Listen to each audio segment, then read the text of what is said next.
eu vou destacar alguns pontos que não são exclusivos dessa mesa, mas que de alguma maneira perpassam esse encontro dos 2 dias que nós estamos aqui.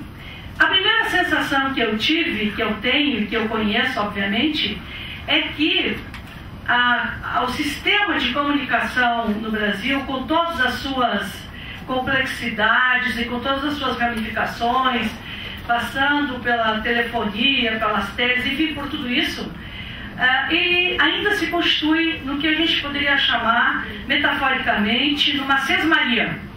As distribuições das sesmarias que foram feitas no início da colonização brasileira e que foram feitas com o sistema de comunicação.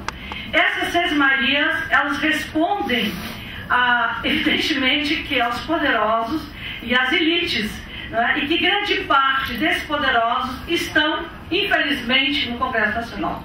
Isso foi bem colocado pela deputada Erundina, que mostrou aqui por que é tão difícil que essa questão seja discutida no Congresso Nacional, uma vez que grande parte dos senadores e deputados têm as outorgas de toda essa parafernália da comunicação. Isso me leva a uma conclusão óbvia, não é?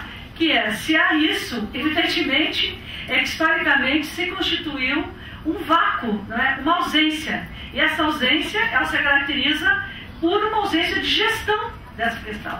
A ausência dessa gestão, não é? Ela produz necessariamente uma ausência de princípios, ela produz uma ausência de uma ética, ela produz uma ausência de um código de deontologia, ela produz a ausência de qualquer condição de realidade, de cidadania e de democracia que não existe, que provavelmente um código de ética essa conferência deveria produzir, no sentido de que quais são os conteúdos produzidos, para quem, por quem, conteúdos produzidos pelas mulheres, para as mulheres, sobre as mulheres, em toda a sua extensão, em toda a sua diversidade, e tudo que as mulheres representam em termos de instituições, porque quando a gente fala, não é, em mulheres, a gente tem o pressuposto da nossa sociedade ainda como vigente de uma série de instituições que as mulheres ainda, para o bem e para o mal, representam, dentre outras a família, não é? A família, o corpo, a sexualidade, enfim, não é? A presença das mulheres nos espaços de gestão, portanto, nos espaços de decisão, nos espaços de poder, que deveriam caracterizar essa derrocada, essa derrubada desse processo de sesmarias que se instalou. Um outro ponto que me fica ainda presente da fala da deputada Erundina é a questão da ausência de uma mídia democrática. Uma mídia democrática, não é? Que, como foi dito hoje de manhã pela Fátima Jordão, deveria ser comprometida com uma cidadania comunicacional que passa necessariamente, como disse a Vera, pela qualificação dos e das jornalistas, enfim, de toda a grande complexidade do segmento que trabalha com essa questão. Mas a minha questão em cima disso que foi colocado, ela é a seguinte, e isso eu faço em termos de pergunta e devolvo para a mesa. Ou seja, eu acho que a mídia pública e a mídia privada, elas se aproximam.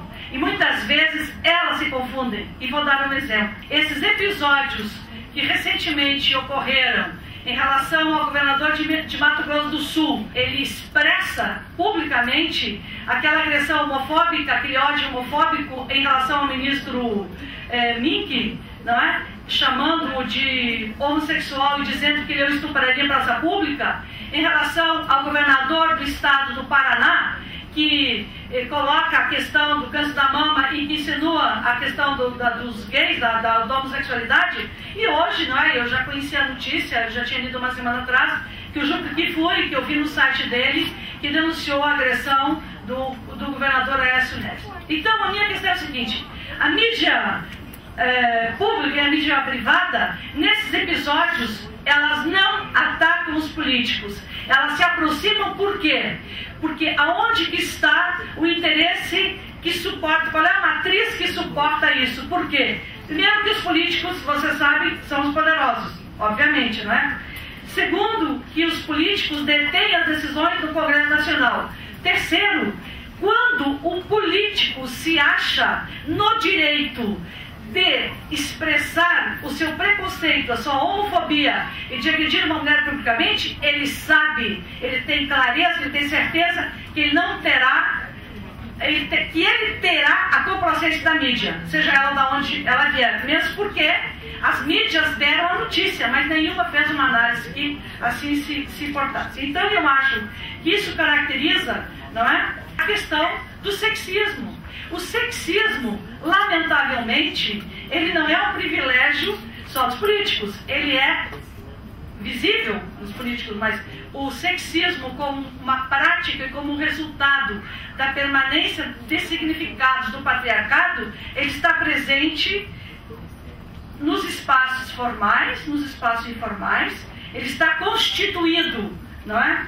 Não só, sobretudo, evidentemente, nos espaços que negam todo o processo democrático, ele é associado e derivado, dele deriva o racismo e outros ismos, a ele está associado na matriz que o fundamenta o patriarcalismo, ou melhor dizendo, o patriarcado, e com isso nós temos a presença inibidora ou castradora de uma possibilidade de expressão da democracia. Ora, se nós temos uma ausência da democracia, obviamente, nós temos uma democracia formal, mas a democracia formal e a democracia efetiva, não é? Com toda a presença da pluralidade e de todas essas outras dimensões e diversidades e de todos os outros segmentos, ela é extensiva. Então o sexismo não é privilégio somente dos políticos. Talvez ele tenha maior visibilidade, ele tenha maior presença e ele seja até mais divulgado na mídia. Mas ele está presente, com certeza, na formação da sociedade brasileira.